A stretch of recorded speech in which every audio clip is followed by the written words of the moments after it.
yung pag-uusapan natin mga minamahal tungkol kay Zulaika Lopez. Bakit naman may parang pa-catering pa? Bakit ganon? May catering pa na nangyayari mga minamahal. Bakit may catering? Ito na yun ba't may catering? Sige nga.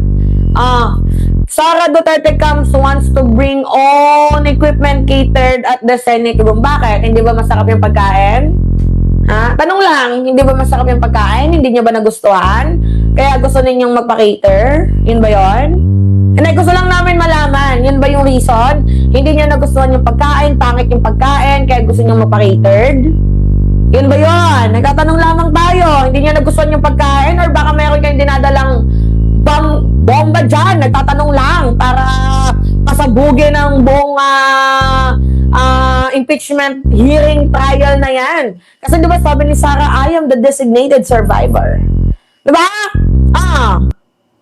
Yan yung sinasabi ni Sara Duterte. I am the designated survivor. Lalo pat malapit na yung SONA.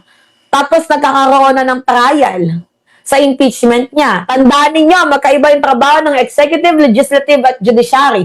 Walang kinalaman dyan ng presidente. So bakit na naman palaging yung sinisisi si PBBM? Ngayon, gusto ko lang matanong, bakit nagpa-catered itong si Sara Duterte? Bakit? Gusto ko lang malaman. Sara Duterte comes want to bring own equipment caterer at the Senate room. Hindi ba kayo nasisihan sa handog ng ating ng pera ng taong bayan? Yung ginagastos nyo din naman dyan, pera ng taong bayan Budget ng Senado. Hindi nyo ba nagugustuhan yung mga pinapakain sa inyo? Or baka meron kayong hidden agenda? Minsan, nag-iisip na tayo ng advance na Gusto nyong magdala ng own cater ninyo. Bakit? May hidden agenda kayo? Balak ninyong lasunin yung mga taong nandyan sa loob. Tapos, pagbibintangan nyo na naman yung presidente. Ano yung hidden agenda ninyo? Gusto ko malaman kasi hindi ko maintindihan bakit kailangan nyo pang magdala ng sarili nyong cater diyan sa loob ng Senado. Meron naman pagkain sa Senado. Masasarap naman yung pagkain sa Senado. Diba? Bakit?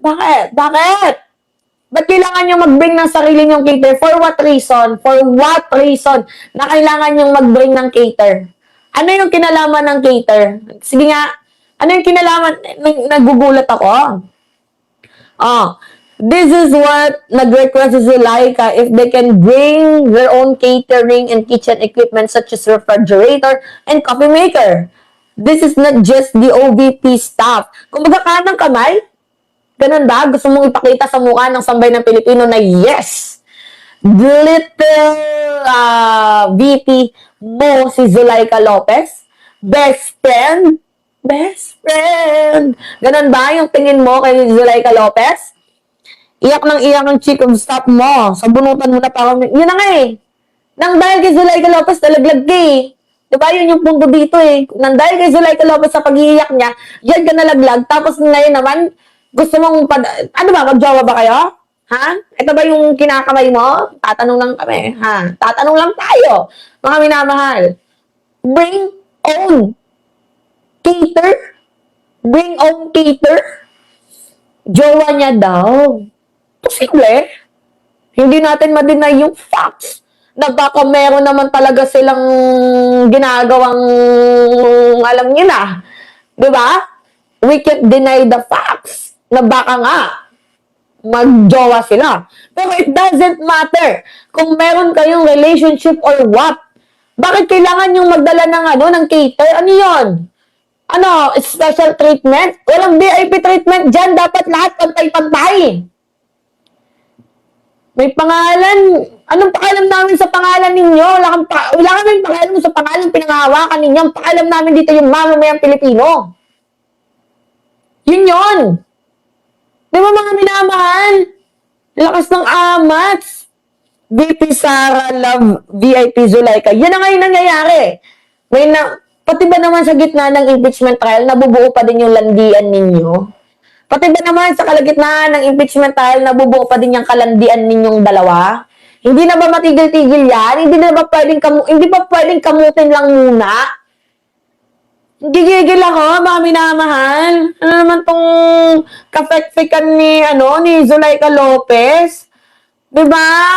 Ngayon kasi, isasalang mga minamahal si Zulaika Lopez, ngayong 5th day ata. Ngayon, I don't know kung ngayong araw. O, sige nga, Office of Staff Zulaika at House Surgeon at Arms. O, sige nga, panoorin natin tong balitang to. Sinabi dito kung nasaan si Zulaika Lopez. Hindi na papaharapin ng prosecution team ang dalawa nilang witness sa impeachment trial ni Vice President Sara Duterte. Oh, Sila ay sina OVP Chief of Staff, Attorney Zuleika Lopez at Captain Belinda Bello mula sa Office of the House Sergeant at Arms. Paharapin sana sina Lopez at Bello sa impeachment court. Kaugnay sa online briefing ng BC noong November 2024 kung kailan pinagbantaan umano niya ang Pangulo, First Lady at dating House Speaker. Pero sabi ni Attorney Lorna Capuna ng prosecution team, hindi na ito kailangan dahil uulitin lang naman daw ang mga nasabi na ng dalawang naunang testigo na sina NBI Senior Agent John Mark Calilong at NBI BARM Regional Director Attorney Jeremy Lotto. We would have offered Attorney Zulaika Lopez to Zulaika Lopez to confirm the authenticity and the probability. hindi naman kailangan na si Zulaika yung mag-confirm yan eh. Oo, hindi na kailangan kasi mismong uulitin na lang yan yung lyrics, delaying tactics na lang yan, to be honest. Huwag na natin pag-usapan delaying tactics. Grave threat is a grave threat, whether conditional it is or not. Grave threat is a grave threat. Yun yun. Of that video. Exhibit E-4-10. Totally unnecessary because why? Because the defense themselves used the very same video. So by their own admission, there is no question about this video. And so it is our contention, we hereby manifest that with these admissions on file, Tuloy naman sa Lunes, July 20 ang pagharap ni NBI Director Melvin Matibag sa impeachment court. Bate sa kompetasyon ni Senate President Win Gatchalian, posibleng abutin ng 17 buwan o halos 1.5 taon ng impeachment kung matutuloy ang naunang sinabi na 57 ang testigo ng prosekusyon at 47 para sa depensa. Paalala niya sa magkabilang kampo, maiikli ng impeachment trial hanggat maaari. Tatlo na naman yung pinag-uusapan dito eh. Ill-gotten wealth, confidential funds, grave threat. So, bakit pa kailangan pahabain? Yung threat na yan, absolute na yan eh. Hindi na kailangan ang dami pang pasikot-sikot. Threat is threat. Whether conditional it is or not, threat is threat. And no one is above the law. Naalala niyo yung teacher? Sige nga, sa mga nakakalala. Sino nakakaalala sa teacher? Nag-threat lang siya, napapatay niya si Digong magbibigay siya ng 50 million. Ano ginawa sa kanya? Kinulong. Diba? So, ganun din yun eh. Mga minamahal. Yung kay Sara Duterte. May condition man yan sa wala. Threat is a threat. Pag walang pera, makukulong. Tapos, pag may pera, hindi makukulong. Ganun ba? Ganun kabulok? Ganun ba kabulok ang sistema ng bansang Pilipinas? Diba? Mga minamahal. Huwag na tayo magpaligoy-ligoy pa. It is part of their tactics to delay the impeachment. Yun yung totoo. No sugarcoating, pero yun yung nakikita, nararamdaman at napapansin ng mamamayang Pilipino. Diba? Huwag na tayo mag-sugarcoat. Yan yung balak ninyo. Yan yung gusto nyong mangyari. Yan talaga. Nakakaloka. Gigigil ako. Gigigil ako. Oo. Anyway, mga minamahal, pahingi lamang po ako ng likes. Oy, i-likes nyo pala yung video. O, sige nga, mag-ano tayo, mag-Gloria Macapagal syndrome tayo bago tayo mag-end.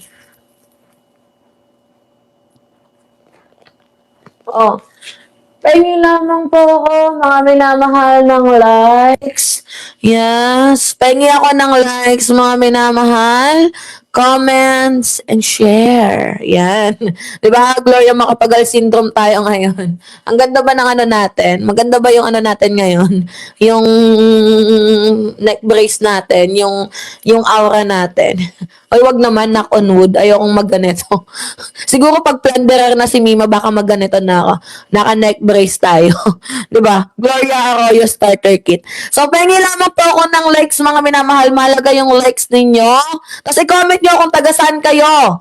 Para nang nasa-shoutout ko kayo, mga minamahal. Diba? Shoutout sa'yo, Mariases. Shoutout sa'yo, Chivot Villacruz. Si Edna Mira. Si Imelda Gana 853.